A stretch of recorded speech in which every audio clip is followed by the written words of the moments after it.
This is the journey to One Africa. President, thank you for enabling South Africa and other non-council members to contribute to the debate on this alarming and abhorrent development in an already tragic conflict, which is getting worse by the day. We thank the briefers for the information shared with us. South Africa condemns in the strongest possible terms the killing of civilians in Palestine and Israel. The targeting of civilians in armed conflicts is in violation of international humanitarian law and Geneva Conventions. Mr. President, just as the attack by Hamas on civilians in Israel was abhorrent, there are no words to fully express South Africa's condemnation of Israel's bombing of the Ali Arab Baptist Hospital on the 17th October, killing well over 500 people and injuring over 1,000. The targeting of a hospital considered a safe haven under international humanitarian law is a war crime. Similarly, the killing of the people of Gaza by Israel in 12 days of aerial bombardment of hospitals, schools, apartment buildings, and essential infrastructure are also war crimes. The continual bombardment of civilian targets, the denial of the civilian population of Gaza of water, food, fuel, and electricity is prohibited under international humanitarian law and by Geneva Conventions. The bombing of Ali Arab Baptist Hospital in Gaza is the most blatant violation of international humanitarian law. Doctors are operating without anesthetics and do not have the medical equipment or supplies to treat the victims. The suffering of children and their parents are unspeakable and unfathomable in this day and age, and there must be consequences for these actions. Otherwise, the international structures established to maintain international peace and security have utterly failed. The Al-Akhi Baptist Hospital, which was bombed on Tuesday night, is one of the 22 hospitals in the northern Gaza, which were ordered by the Israeli military to evacuate their patients and staff within 24 hours or be responsible for the consequences. Hundreds of civilians were sheltering in the hospital when it was bombed, as it was supposed to have been a safe place to shelter. Under international humanitarian law and Geneva Conventions, Israel is committing war crimes and needs to be held responsible for its actions by the International Criminal Court and the international community as a whole. Mr. President, South Africa calls on the international community to end its indifference to the gross violation against the Palestinian people in Gaza, and for the UN Security Council to take enforcement action to halt the unfolding genocide. And we regret that the Security Council once again was not able to adopt a basic resolution on the humanitarian resolution in Palestine. South Africa calls for an immediate ceasefire and the immediate opening of a humanitarian corridor to allow in medicine, food, and supplies. South Africa calls on Israel to cease its genocidal campaign against the Palestinians.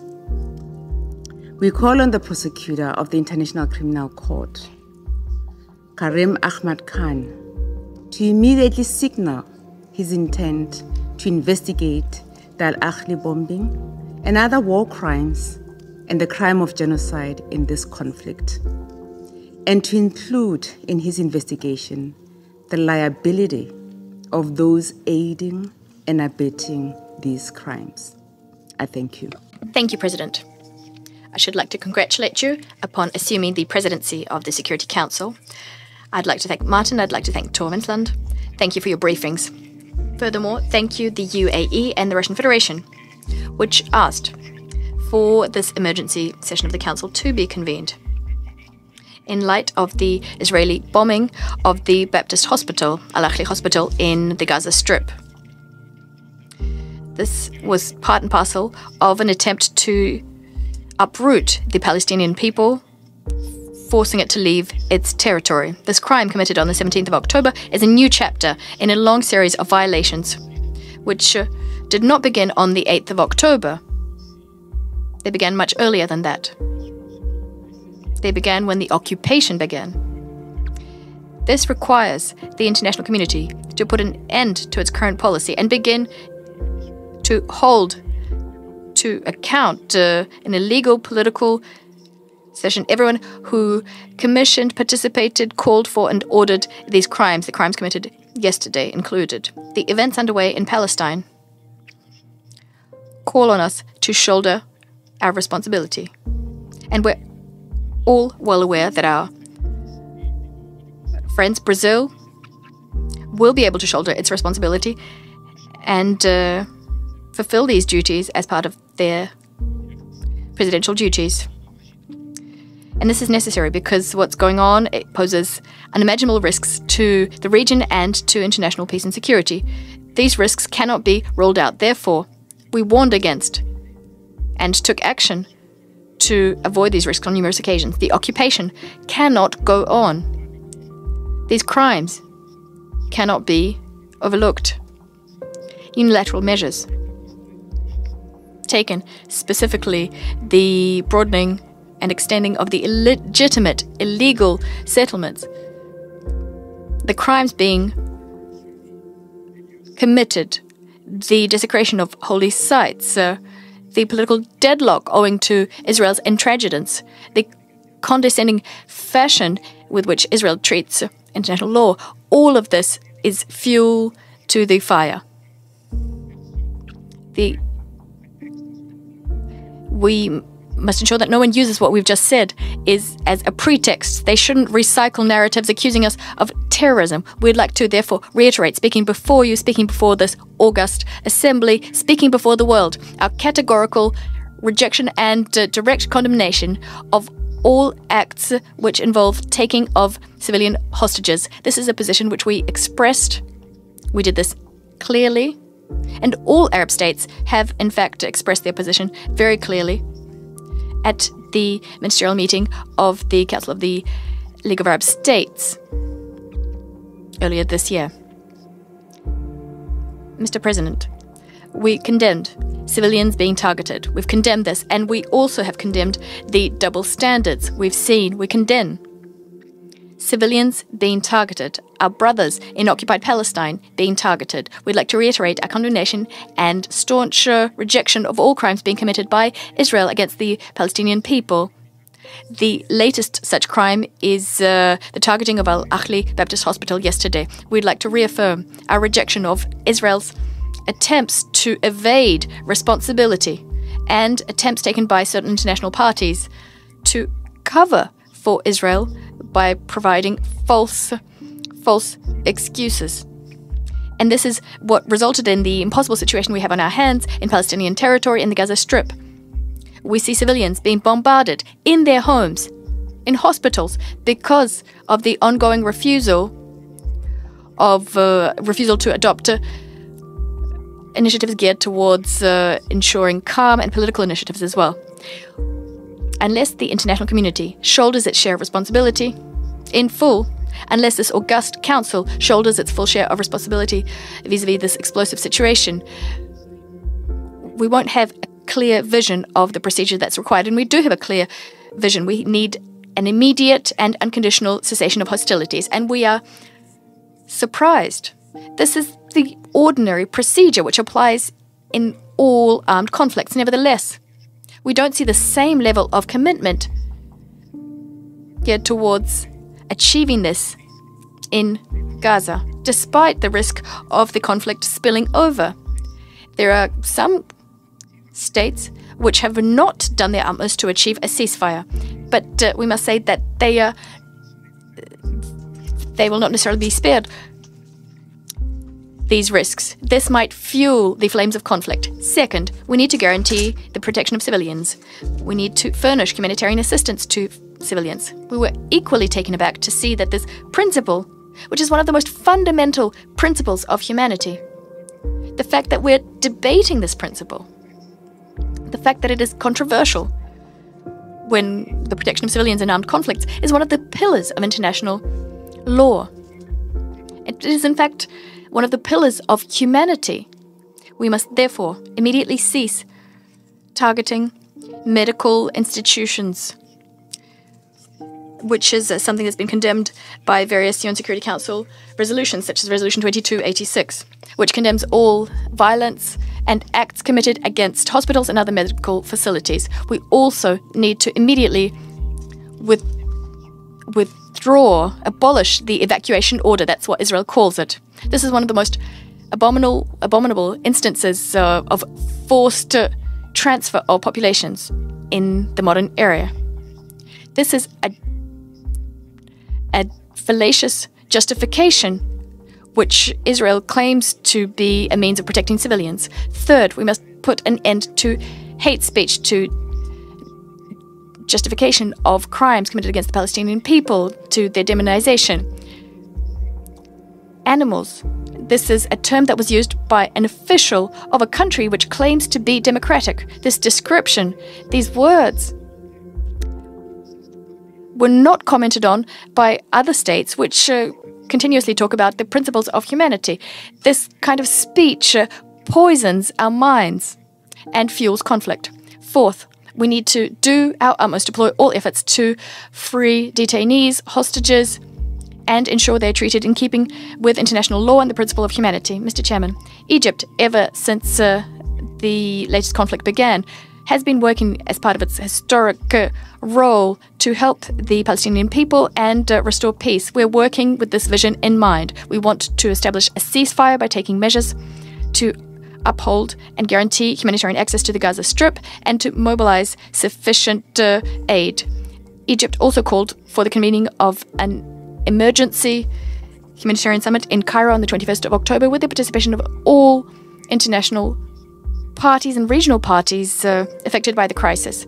Under these very pressing circumstances, given the risk of escalation, in order to overcome this crisis and somehow pave the way for a lasting, comprehensive and fair solution, we stand convinced that simply managing the crisis, circumscribing the aspirations of the Palestinian people, is an approach which should be consigned to history.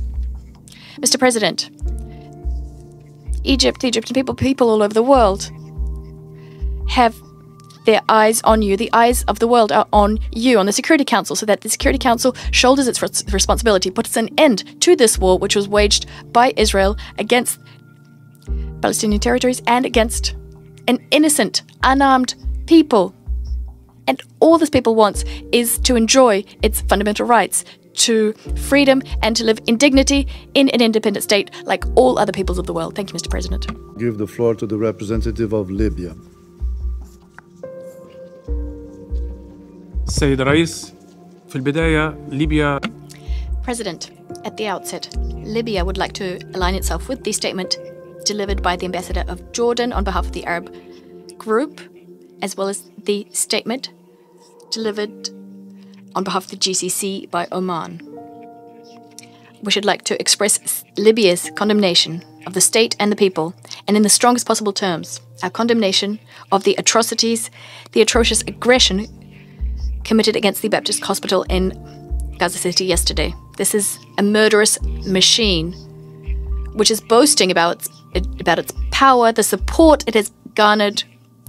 It has taken hundreds of innocent martyrs, women and children, the sick, as well as medical personnel.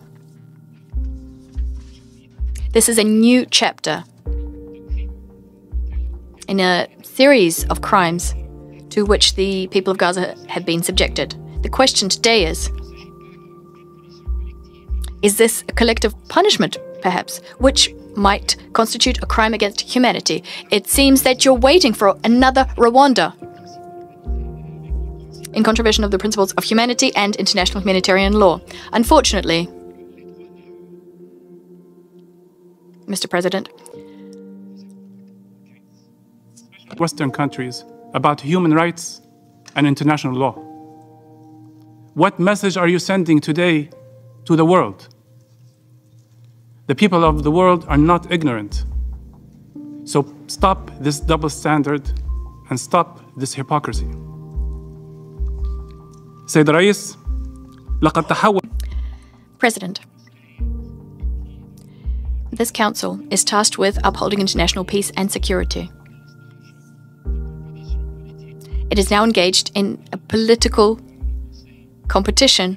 We regret that the council was unable to adopt any resolution to put an end to this dangerous situation, because some states have been listening to silence, but actually they don't want to continue hearing the cries of women and innocent children in the Gaza Strip. They're being murdered, bombarded, besieged. They're seeing electricity cuts. They're not being furnished with humanitarian assistance, and they're also now being forcibly displaced. There are attempts to do this. These are war crimes, crimes against humanity. There are various attempts which are being taken to punish an entire people. Where is international law? Where is the international law? Libya had comments which it wanted to make on the resolutions tabled by the various members, by Russia, by Brazil. However, if we are to take serious steps within the Council, if we were to do this, if we had we adopted the Russian resolution 2 days ago, maybe we would have saved lives, the lives of children, the lives of innocent civilians who were put to death yesterday in the Baptist hospital. The unfortunate events unfolding before us are the logical product of a policy of racial discrimination being waged as part of the occupation of the Palestinian people. This policy denies them all of their rights as enshrined in international law and relevant resolutions. The same goes for the attacks on holy sites in Palestinian territory. The bloodbath has been happening for decades. Thousands of civilians have perished. This must end. Killing civilians, killing unarmed persons, this is something that is rejected and condemned under all international laws. The double standards policy, which has been adopted by many countries, especially the Western countries, must stop. You cannot be both judge and jury. You cannot boil the Palestinian issue down to what happened on the 7th of October. You have to see the broader context, the injustice, the colonization policies, the colonial policies which put to death the dream for peace. Over the last 75 years, colonies were planted in the occupied territories, and the international community knew full well about these. The unfair siege on this Gaza Strip. Well, the Gaza Strip became an open-air prison, the biggest prison in all humanity. Fair and lasting peace for the Palestinians is the only way to uphold international peace, security, and stability for the entire region and its people. We'd like to reiterate once again that we support the Palestinian people in their fight for resistance so that they can live in their territory. We abhor all territories, abhor all attempts to take action outside the territory, especially the pressure that is being exerted. We do not want another Nakba. Israel expressed its unwavering unified position vis-à-vis the Palestinian cause. This is an issue which the Libyan people believe to be a cause for the entire nation. We see no solution aside from justice and the enjoyment of their rights by the Palestinian people with a Palestinian state with Jerusalem, East Jerusalem as its capital. Thank you. I thank the representative of Libya for their statement, and I now give the floor to the representative of Tunisia. Thank you, Mr. President.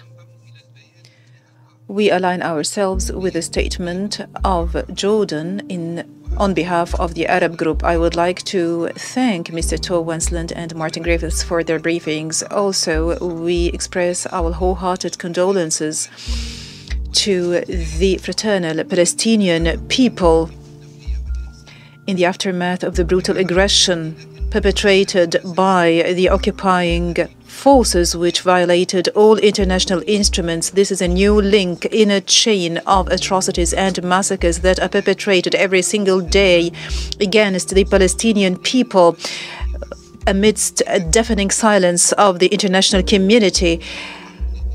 The occupation forces perpetrated an atrocious and heinous crime by bombarding the National Baptist Hospital. This is a barbaric carnage that claimed the lives of hundreds of innocent civilians, including women, children, medical and paramedical personnel. We do stress again that this is yet another example of the contempt by the occupying power of all international and humanitarian instruments.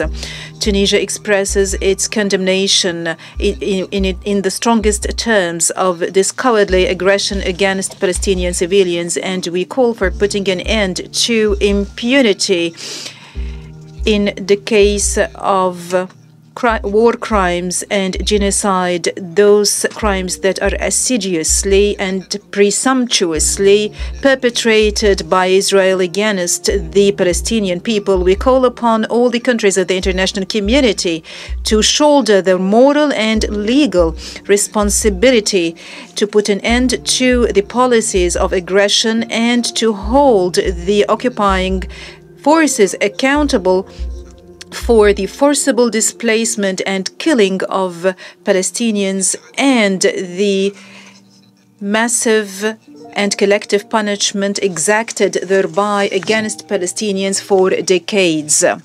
The failure by the Security Council to adopt a resolution regarding the humanitarian situation in Gaza proves yet again that the international community has failed to take a stance regarding the perpetration by the occupying power of all those carnages.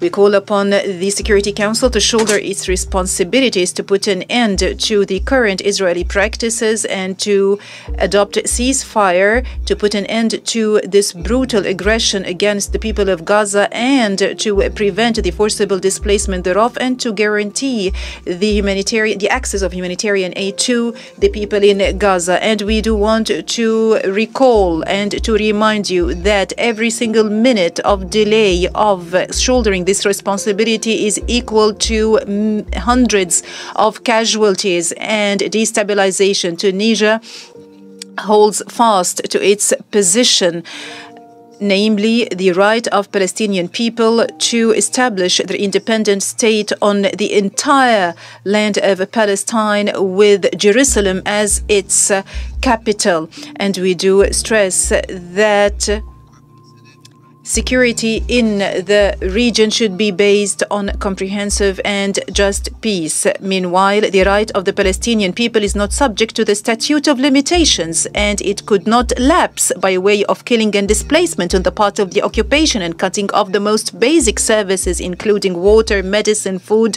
electricity, and targeting innocent men, women, elderly, hospitals, relief, and first aid personnel.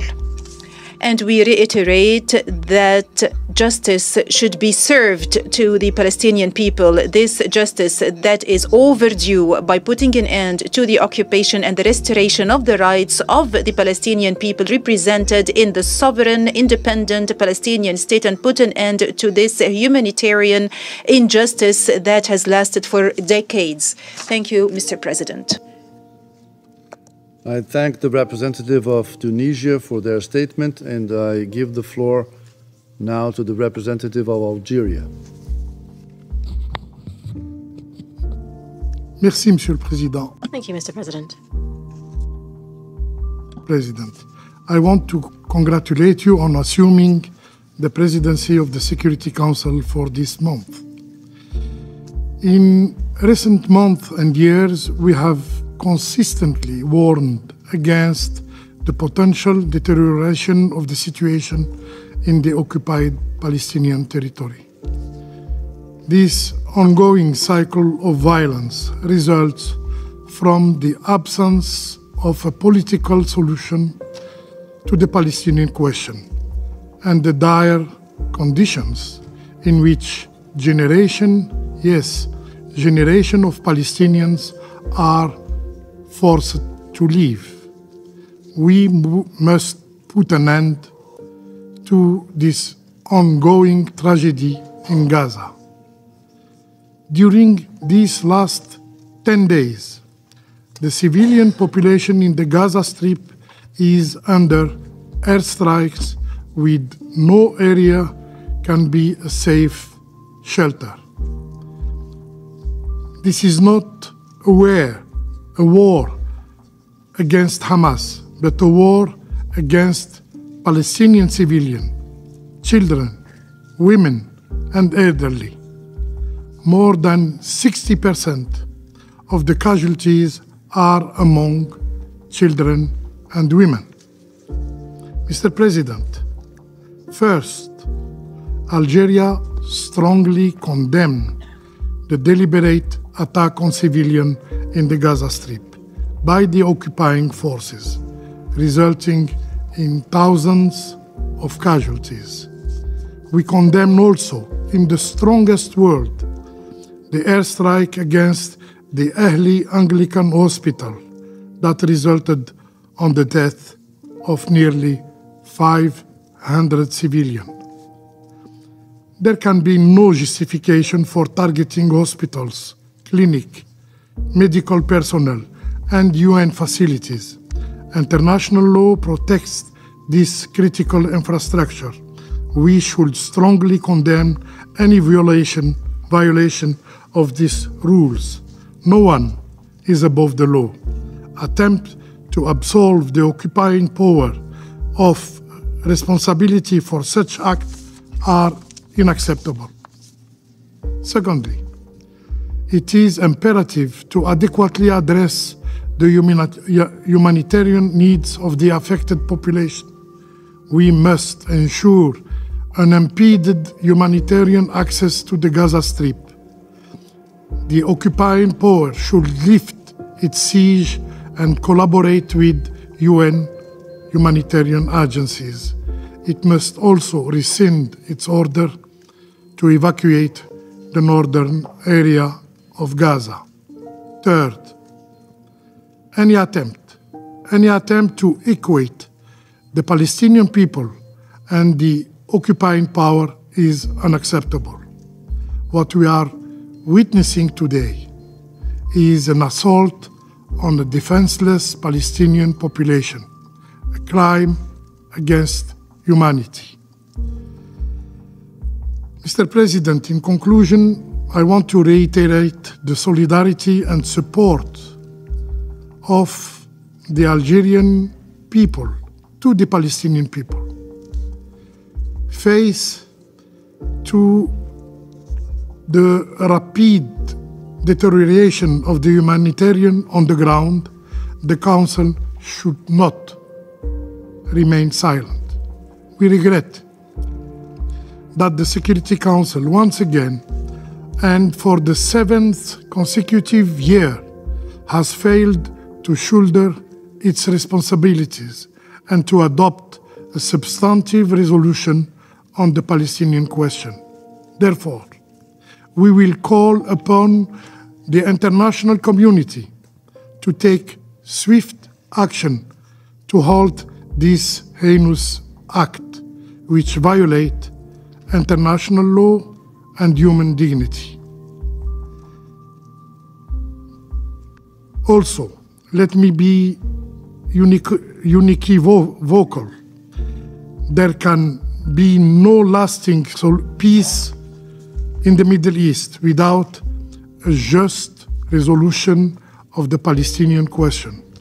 The time has come to unite our effort toward establishing a sovereign Palestinian state with Al-Quds Sharif as its capital. Thank you, Mr. President.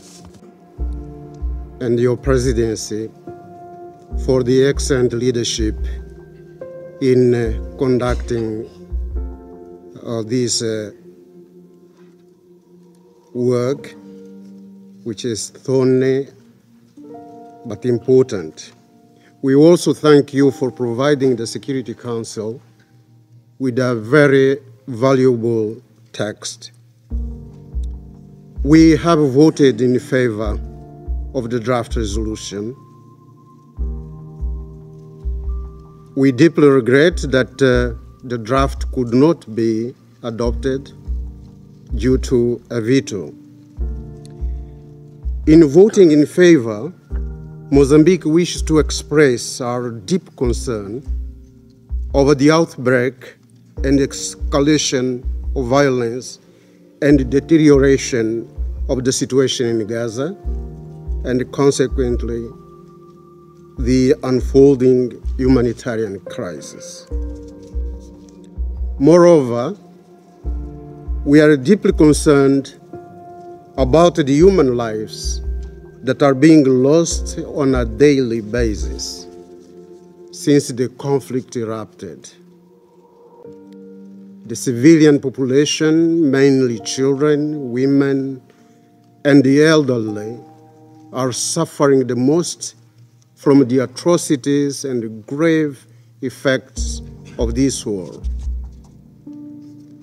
In supporting this resolution, Mozambique associates ourselves with the collective efforts of this Council aimed at ensuring the protection of civilians and the respect for international human rights law,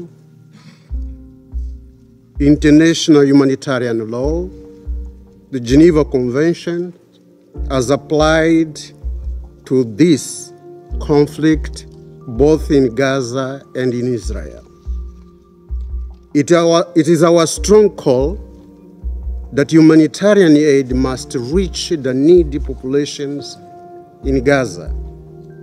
That includes the provision of essential goods and services, as well as medical supplies. Mr. President, we are conscious of the fact that ultimately, humanitarian problems need political solutions. This belief reflects our own experience, originated from our protracted struggle against colonialism, racism, and apartheid in the Southern African region. In this context, we urge all the parties to immediately stop attacks, refrain from further violence, and engage in constructive dialogue. Mozambique firmly believes that Israel and Palestine can only resolve their differences through dialogue. We hold the view that peace is always possible if the conflicting parties are genuinely willing to follow the path of justice and tolerance.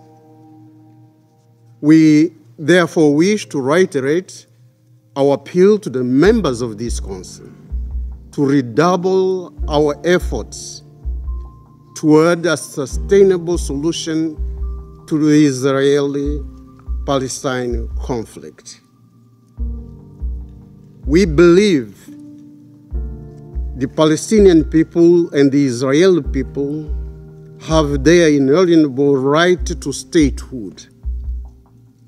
They can live together, side by side, in peace and security as good neighbors. As a matter of fact, the Charter compels the parties, and indeed the entire international community, to practice tolerance and live together in peace with one another as good neighbors. I thank you, Mr. President. I thank the representative of Mozambique for their statement, and I now give the floor to the representative of Ghana.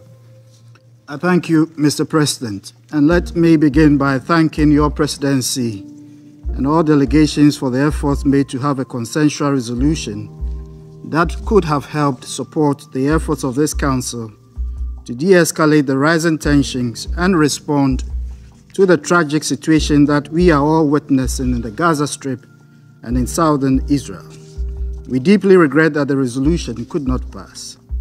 For Ghana, we have always held that the Council should, as far as possible, speak in one voice on this important dispute, whose fault lines reach many distant parts of the world. We have therefore from the very beginning given priority to the efforts entrusted to the presidency to lead all of us in that direction.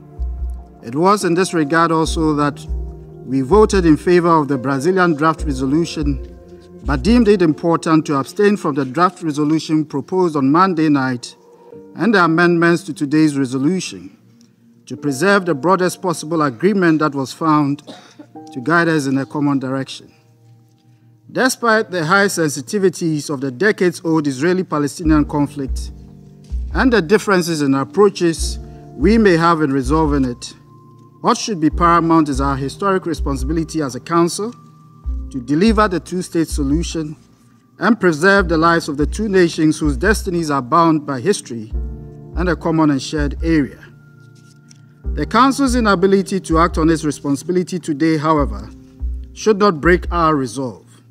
We believe that a united Council voice and action on the matter is still required and critical in stabilizing the situation and assisting the parties to enter into dialogue, which is the only viable path to durable peace.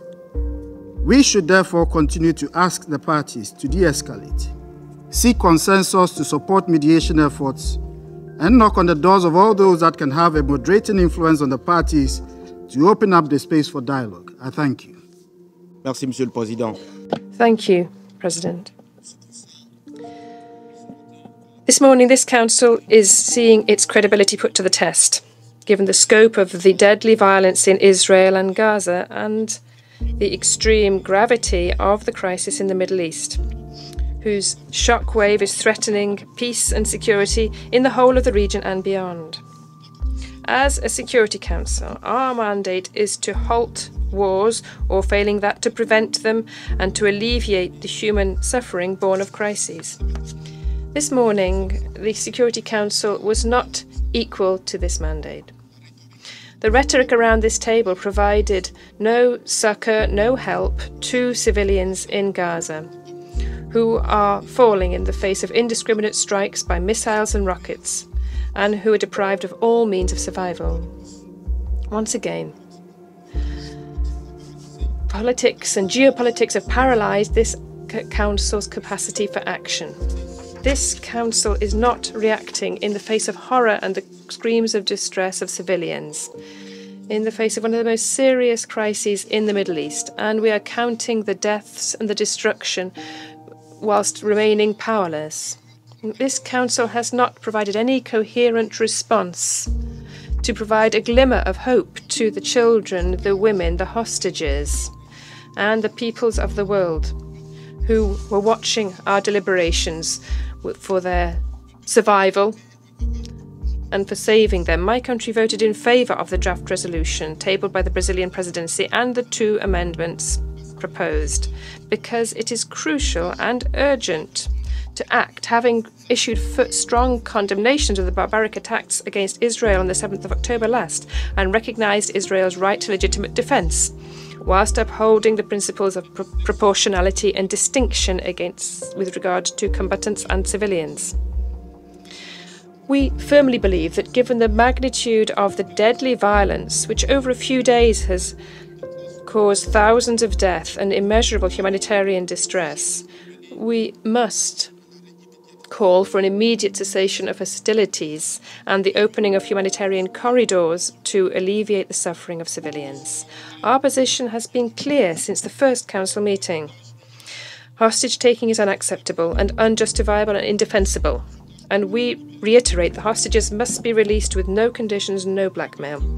We regret the fact that the Council was unable to overcome its divisions. We must certainly show greater responsibility so as to find a solution to the crisis in the Middle East, whose chronic nature questions our credibility and tarnishes our reputation. For Gabon, the two-state solution is the only credible alternative. We can and must achieve this through diplomacy, good faith negotiation, and overcoming fears and self-interest, which are distancing us from our collective responsibility of maintaining peace and security in the region and beyond. Thank you. President, the airstrikes which hit the Anglican hospital in Gaza yesterday, claiming hundreds of lives and numerous injured amongst Palestinian civilians, is the reflection of the extreme brutality and gravity of the war between Israel and Hamas. Gabon firmly condemns these strikes, and the responsibility for these must be established. We recall also that health units and their personnel must be protected in all circumstances pursuant to international humanitarian law. Since the barbarous, unjustifiable and unacceptable attacks of Hamas upon Israel on the 7th of October, the indiscriminate deadly violence against civilians has reached unsustainable levels. My country recognizes Israel's right to legitimate defense, which must be exercised whilst upholding the principles of proportionality and distinction between combatants and civilians. 11 days since the outbreak of hostilities, scenes of war marked by indiscriminate shelling are suffused with horror, with dramatic consequences on civilians. The dead and injured are now counted in the thousands. Atrocities against women and children and destruction are all immeasurable. In addition to the cynicism of using human shields, in addition to the rejection of hostage-taking of women and children, we at the moment are seeing millions of people under siege in Gaza, without water, food, gas or electricity, with death as their only prospect. It is time to bring an end to this deadly cycle of violence and this unbearable human distress. We call for an immediate cessation of hostilities and for the opening of humanitarian corridors to assist civilian populations in need in Gaza. All parties must abide by their obligations pursuant to international humanitarian law and allow for immediate, unhindered humanitarian access to those in need. I take this opportunity to pay tribute to the humanitarian personnel who are carrying out their activities courageously in difficult, hostile conditions at risk of their lives. President, the conflagration of violence between Israel and Hamas is jeopardizing peace, security and stability in the region and beyond the epicenter. The international community must exhibit greater commitment to prevent and avoid other fronts or poles of violence in the region, which would make the situation still more intractable. Exchanges of fire between Israel and Hezbollah in the south of Lebanon are, in this regard, extremely worrisome.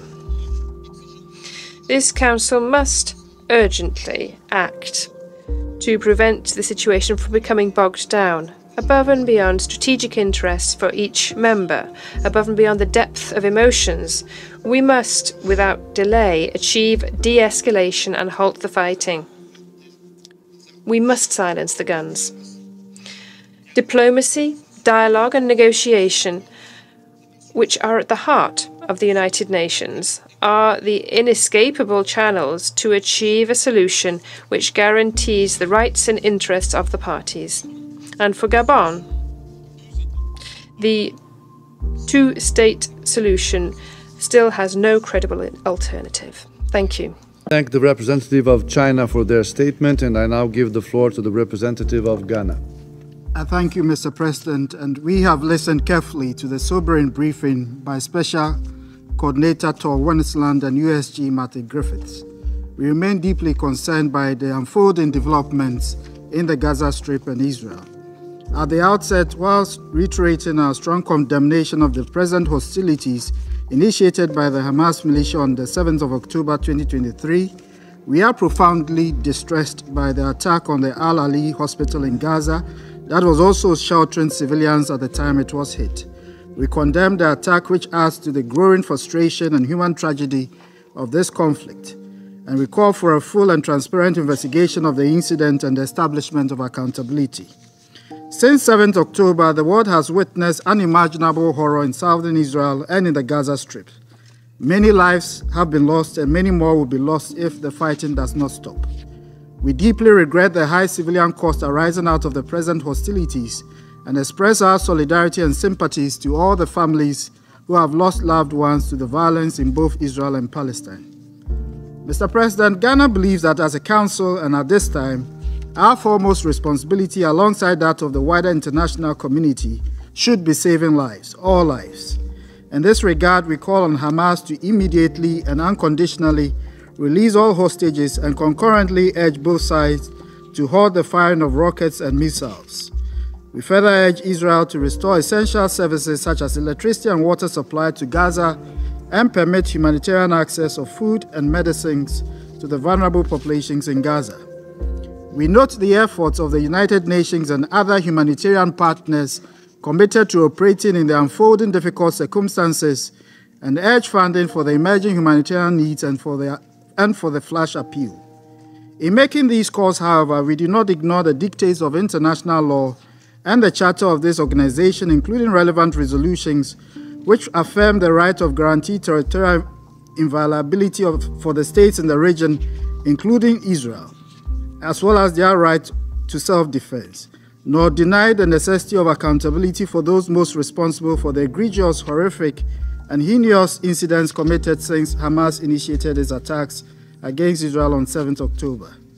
For many member states reborn into modern statehood in the last century, we cannot cease to underscore the importance of respect and adherence to the established principles of international law, international humanitarian law. Civilians and civilian objects must be protected at all times, and international law, which has been instrumental in the achievement of our respective statehoods, must be upheld by all, even in conflicts, to protect innocent lives, to safeguard security, and facilitate the aspirations for statehood. The deterioration of the security situation and the upward spiral of the violence poses the risk of a further spread and a danger to international peace and security. We therefore strongly urge a stop to the fighting, accompanied by the exercise of maximum restraint in good faith by all sides, to enable mediation to play its role in releasing the hostages and addressing all immediate concerns, including the growing humanitarian needs of the civilian population in Gaza. We must all make every effort to reverse the downward spiral and provide a horizon of hope for the people of the two nations. I conclude by reiterating Ghana's enduring commitment of support for achieving durable peace between Israel and Palestine. We believe that reinvigorating the Middle East peace process presents the most viable path for the international community to end the cycle of violence. The vision of a region where Israel and Palestine live side by side within secure and recognized borders should not be diminished even in this darkest of hours. I thank you. Give the floor to the representative of Mozambique. Thank you, Mr. President. Mr. President, Mozambique thanks Russia and the United Arab Emirates for convening this meeting. We also appreciate your readiness to schedule it. We thank both Mr. Tor Wennesland, Special Coordinator for Middle East Peace Process, and Mr. Martin Griffiths, Under-Secretary General for Humanitarian Affairs and Emergency Relief Coordinator, for their briefings on the latest developments in the region, particularly in Gaza Strip, and we convey our profound appreciation and solidarity for their dedication in these difficult moments.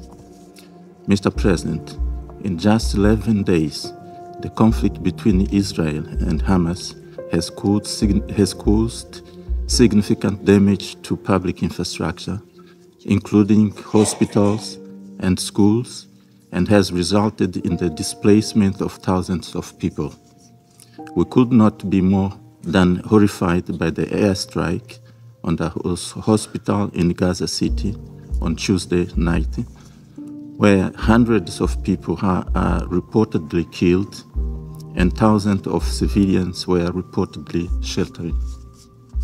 Furthermore, attacks to those who have the responsibility to take care of others, such as medical personnel, is a flagrant violation of the international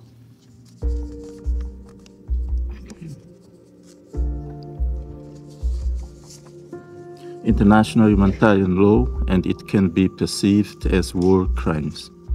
Needless to say that the situation has been further exacerbated by Israel's blockade of the Gaza Strip, leading to a shortage of basic necessities such as food, water, medical supplies, just to mention but a few. We strongly condemn the attacks to the civilian population, mainly children, women, and the elderly who suffer the most from the atrocities and grave effect of this war. In this regard, we reiterate our call loudly and clearly to the parties to de-escalate the tension, stop the bloodshed, halt the attacks, and stop the human suffering in the occupied territories in Gaza Strip. We should ensure that humanitarian assistance reaches desperate citizens immediately and unconditionally. As it is being described, the humanitarian situation is indeed dire, and it is reaching unprecedented levels of alarm. We fear that the humanitarian catastrophe will continue to unfold in Gaza. We therefore call on the international community to ensure respect for the fundamentals of international law and the protection of civilians. Mr. President, we all know that the Israel-Palestinian conflict has been ongoing for decades, and it is a complex issue that requires a multifaceted approach to resolve. In fact, there have been many grassroots peace-building efforts between Israelis and Palestinians which have shown promise in fostering peaceful coexistence. It is therefore our firm belief that Israel and Palestine can only resolve their difference through peace and dialogue. We hold the view that peace is always possible if the conflicting parties are genuinely willing to follow the path of justice and tolerance. Concurrently, we resolutely reiterate our appeal to the members of this Council to redouble their role of influence toward a sustainable solution to the Palestinian situation in full compliance with the relevant resolutions, decisions, and other instruments of the United Nations. To conclude, Mr. President, we urge the parties to pursue the path of dialogue and constructively together towards a lasting peace, respecting the rights of self-determination of the Palestinian people and the two-state solution in accordance with the Security Council resolutions 242 and 2334 of 2016. I thank you, Mr. President.